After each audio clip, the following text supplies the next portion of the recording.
Este debate es muy importante y debe ser abordado con responsabilidad. Y en ese sentido, seguramente necesitaríamos más intervenciones en el Pleno de la Asamblea Nacional para abordar bien este debate. Y anhelo, ¿no es cierto?, a que podamos tener claridad histórica de que una reforma en este momento a la Constitución sería absolutamente inadecuada desde mi punto de vista. Voy a decirlo por qué. Un saludo para todos los legisladores, las legisladoras y sobre todo para el pueblo ecuatoriano. Quisiera hablar desde 4 elementos que no van a estar necesariamente conectados, Presidenta, pero que me parece que es importante señalarlos. El primero tiene que ver con el enfoque histórico, digamos, o señalar un elemento de enfoque histórico y el problema que creo tenemos, ¿no es cierto?, desde esta perspectiva histórica, si usted quiere. El Ecuador tiene 190 años de república y ha tenido 20 constituciones.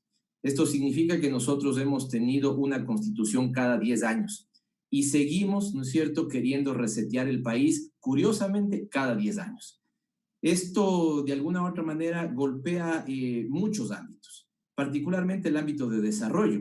Estaba en la mañana nada más en un debate, ¿no es cierto?, y no había especialista que no dejara ver una relación entre nivel de desarrollo y nivel de grado, si usted quiere, de desarrollo institucional. Estos dos temas que aparentemente están desapegados tienen una profunda relación. Y cuando hablo de ámbito institucional, no me estoy refiriendo, digamos, a las instituciones, a la cantidad de ministerios que hay, a las funciones que hay. Me refiero también a las normas, las pautas, los comportamientos de la sociedad, que están apegados y que están relacionados con leyes, reglamentaciones, códigos o lo que usted quiera. Y desde esta perspectiva, Presidenta, lo que hemos tenido en estos 3 años, ¿no es cierto?, es que lejos de haber consolidado esa institucionalidad, la hemos debilitado. Cuando pienso que la hemos debilitado, ¿no es cierto?, no quiero decir que hemos debilitado un enfoque político. Lo que quiero decir es que hemos trabajado, desde mi punto de vista, con un concepto inadecuado.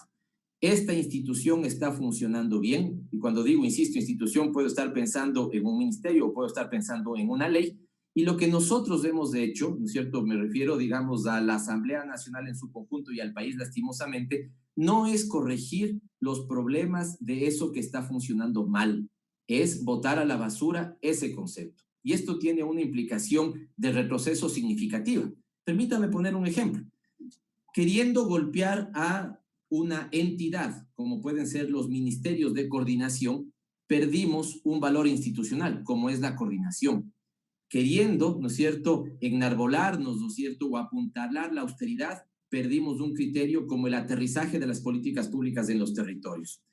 Estos elementos, lo que quiero decir es que nos han llevado, desde mi punto de vista, no a un avance político institucional del país y de su desarrollo, sino a un retroceso del país y de su grado de desempeño institucional. Insisto, por ese error.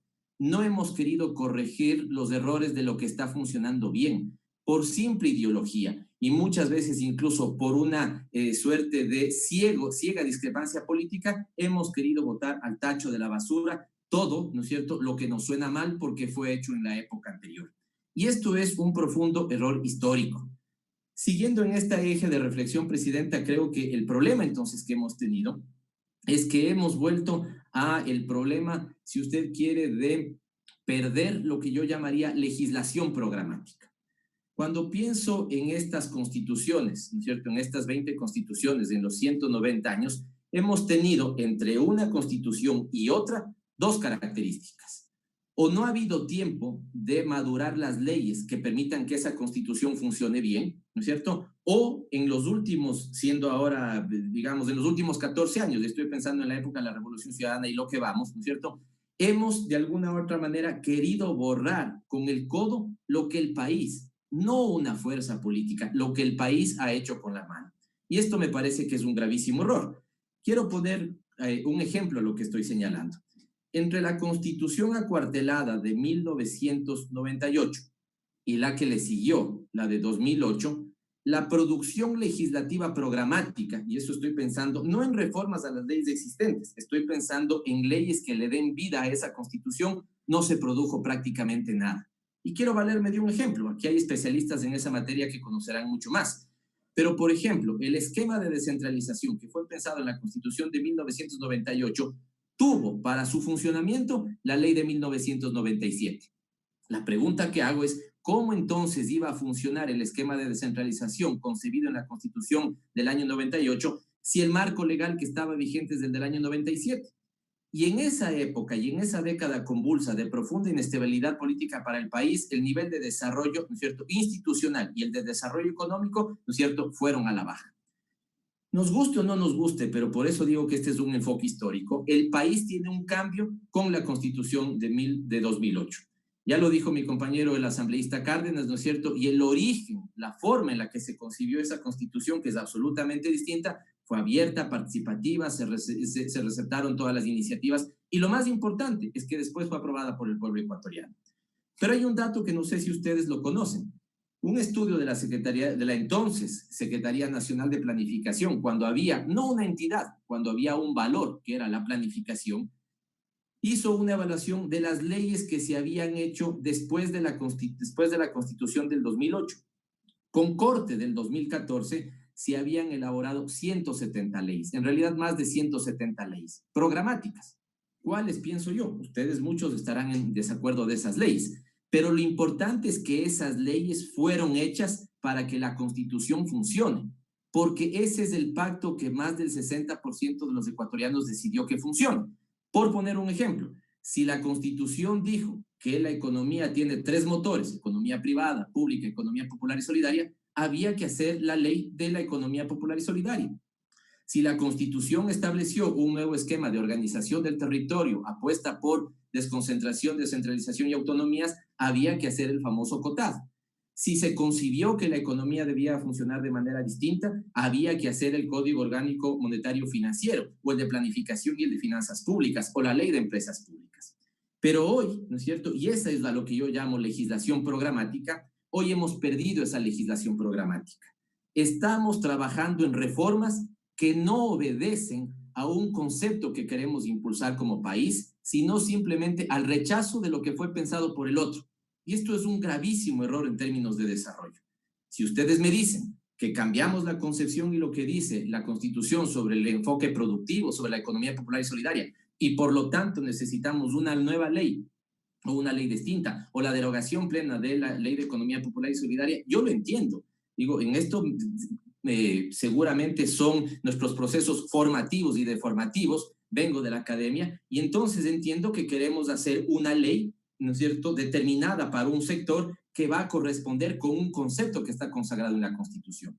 Pero insisto que lo que hemos hecho es más bien perder legislación programática y hacer un conjunto de reformas, digamos, solamente motivadas porque fueron hechos por el otro, por el anterior, por el que estaba, por el que debe ser criticado, y hemos perdido impulso institucional, y esto me parece que es un gravísimo error. En este mismo momento, cuando ese es el contexto de esta asamblea, nos puede gustar o no, pero es la realidad, pensar en estas reformas constitucionales sería, insisto, un error garrafal, porque nos llevaría a la reforma por la reforma, no a la reforma para que ese concepto constitucional funcione. Segundo elemento, desde la ciencia política esta vez. En la ciencia política tenemos dos grandes poderes o dos grandes momentos. El que se llama poder constituyente y el poder constituido, o el momento constituyente, instituyente, o el momento instituido, ¿no es cierto?, constituido. Y las reformas que están planteando aquí, particularmente dos, me parece que son propias de los momentos constituyentes, no de los momentos constituidos, particularmente el tema de la bicameralidad. Me parece bastante floja la forma en la que se concibe el proyecto de bicameralidad. Siento que es una especie simplemente de acomodar el rol de los legisladores nacionales. Pero si es que es así, y si algunos han planteado, ¿no es cierto?, que como si la máxima fuera simplemente que haya menos asambleístas en el país, entonces, ¿por qué no pensar más bien en la eliminación de los asambleístas nacionales? Hay una cosa verdadera. Cuando entramos, muchos de ustedes en representación nacional, muchos de nosotros en representación territorial provincial, ¿cuál es la diferencia entre unos y otros? Ninguna.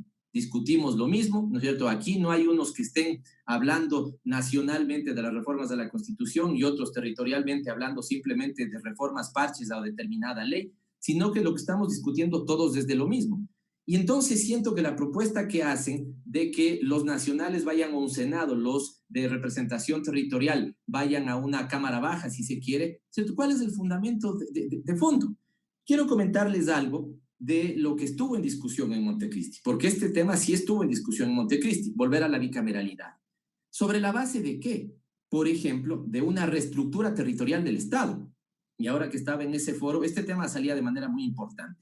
Para atender la pandemia, hay países, sobre todo los países federales, que han tenido una gran importancia en los niveles intermedios territoriales, ¿cierto? Caso de Argentina, por ejemplo, caso de México, por ejemplo, estos niveles intermedios de gobierno han tenido grandes capacidades de controlar o de reactivar los aparatos productivos en el marco de la pandemia. Aquí en el Ecuador no.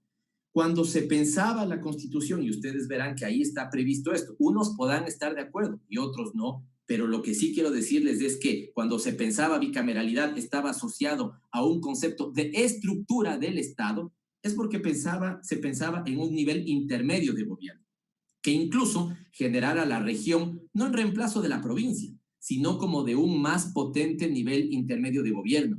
Y si es que esto pasaba, porque esto estaba previsto en el marco constitucional, la cosa era distinta, porque entonces lo que podíamos tener es un modelo de Estado más parecido al de Italia, más parecido al de España, ¿no es cierto? Aunque no creo que se pensaba en eso, más parecido al de Alemania, porque hubiéramos tenido territorios regionales, ¿sí? Más potentes de ese nivel intermedio, porque hoy lo que tenemos es un Estado que liderado en estos 3 años, funciona muy mal, y lo que les hemos votado es la pelotita a los gobiernos locales.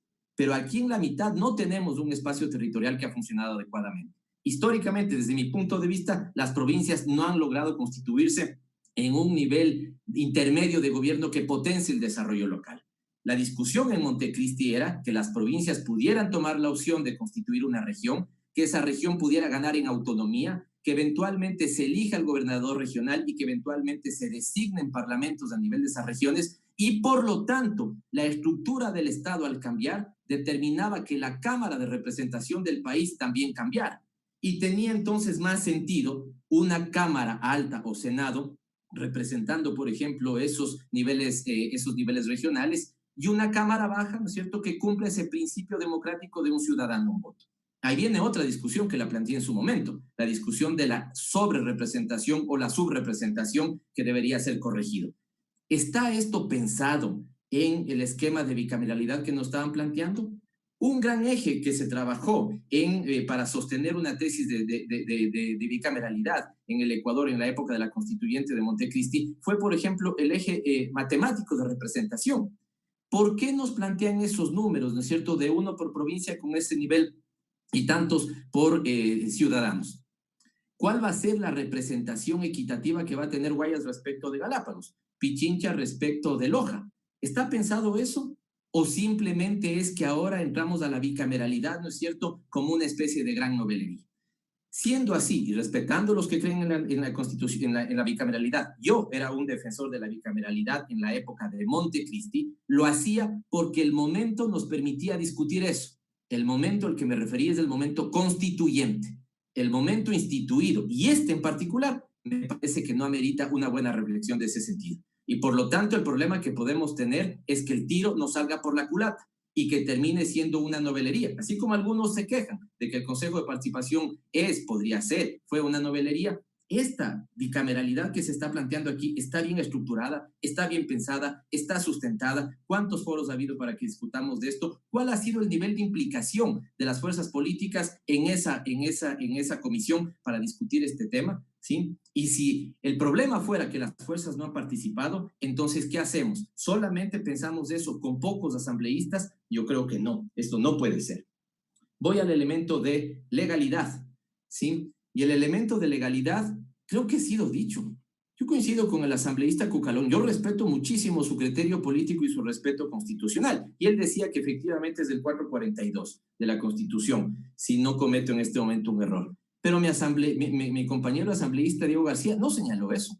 Él lo que señaló es un elemento de legalidad que está un poquito más abajo. Cuando el pleno de esta asamblea aprobó que se plantee en esa comisión las reformas parciales. Y si no estoy mal, el señor secretario leyó una resolución del CAL, no del pleno, Y ya en las últimas reuniones creo que nos ha quedado a todos claro, y espero que así haya quedado, que no es el CAL ni el presidente, sino el Pleno de la Asamblea Nacional, el máximo organismo. Y si este no aprobó el inicio de la discusión de reformas parciales a la Constitución, aquí hay un gravísimo problema de vicio de legalidad. Y finalmente, el tema de legitimidad, para cerrar de manera rápida los dos elementos que critico de esta reforma. Legitimidad es muy importante en democracia. Si logramos superar el escollo que estoy planteando de esa legalidad, el tema de legitimidad es muy importante. Y les digo a los ecuatorianos, no a nosotros en la Asamblea, ¿sí? Y nosotros digamos que tal vez, yo creo que somos corresponsables de esto. Unos somos bastante menos que otros, pero somos corresponsables, me refiero como Asamblea Nacional. El esquema en el que vivimos en este momento es un esquema de descrédito institucional generalizado. ¿O acaso aquí los ciudadanos creen en su gobierno? ¿O creen en su presidente? ¿O creen en su asamblea? ¿O creen incluso en sus fuerzas armadas tan golpeadas después de lo de octubre? No, aquí lo que tenemos es un gravísimo problema de crisis de credibilidad en las instituciones del Estado ecuatoriano. Entonces les pregunto, si es que esto es producto de las circunstancias o lo que fuera, ¿es un adecuado momento en términos de legitimidad de pensar en una reforma? Porque me pongo a pensar entonces cómo va a ser su implementación. Yo eso no lo tengo claro, y digamos, valdrá para que los que están en la comisión nos aclaren. Esto va a ser ya el referéndum en estas próximas elecciones, queda el 2025, ¿qué es lo que puede pasar? Tenemos experiencia de que ya hicimos en esta misma legislatura reformas que hoy, con pesar, lo están viendo algunas fuerzas políticas. No les voy a decir qué fuerzas políticas, pero les voy a contar una anécdota de hace poco en un panel televisivo donde estábamos debatiendo. Fuera de micrófonos, los representantes de las fuerzas que aprobaron las reformas al Código de la Democracia actual se quejaban de que esas reformas fueron mal concebidas. Y entonces uno dice, ahí está clarito, pues. No es que nos estaba motivando un concepto de cómo funciona mejor el sistema político electoral. Lo que estábamos es acomodando la ley para ver qué resultados electorales tenemos en este periodo. Y alguien dirá, pero es que eso pasó antes y pasó a lo que fuera, y pasó hace 5 años, y pasó hace 3, y pasó hace 25. Y entonces nosotros seguimos convencidos de que la política es una competencia de errores y ahora queremos plantearnos ese mismo sentido. Es importante, y les llevo a la reflexión, asambleístas, con esta pregunta. En términos de la confianza institucional que tienen los ciudadanos hacia lo que está instituido en el Estado ecuatoriano, ¿es un buen momento? 2, 3%, 5%, 8%. En ese sentido, ni uno de cada 10 ecuatorianos está confiando en las instituciones que están procesando hoy estas reformas. ¿Y les parece eso adecuado? Entonces, a mí me parece que ahí los momentos son absolutamente impertinentes. Y cierro diciendo entonces que en ese contexto, que a mí lo que me preocupa muchísimo es el contexto, los dos graves problemas que tiene esta reforma son hacia el Consejo Nacional el Consejo de Participación Ciudadana y Control Social y hacia la bicameralidad. En el uno, gusta, no gusta, pero les digo, pongámonos la mano en el corazón, asambleístas. Hemos dicho que aquí había mucha corrupción cuando había ley de empresas públicas, ley de contratación pública, ¿no es cierto? Abierta, cerrada, lo que fuera. El problema ha seguido siendo el mismo. Y no terminamos de entender entonces, ¿no es cierto?, que estamos motivados simplemente por la coyuntura. Estamos motivados simplemente por la coyuntura. Y entonces a mí me parece que el gran reto, por ejemplo, que yo creo al menos que pudiera darle mucho sentido al Consejo de Participación Ciudadana y Control Social, es la estructuración de un sistema estatal de control, ¿no es cierto?, administrativo y social, de control vertical y horizontal. Esa es la gran discusión. En algún momento avanzamos en lo que podía ser, y esta era nuestra concepción, un código, ¿no es cierto?, esta lógica de codificación para la función electoral, para la función legislativa, para la función judicial, para la función de transparencia y control social, y tal vez no, porque necesita más ejecutividad, la función ejecutiva. Pero se quedó esa discusión colgada ahí. ¿Por qué además? Por las apetencias. La Contraloría no quiere ni oír que su ley entre a ser codificada con una ley mayor.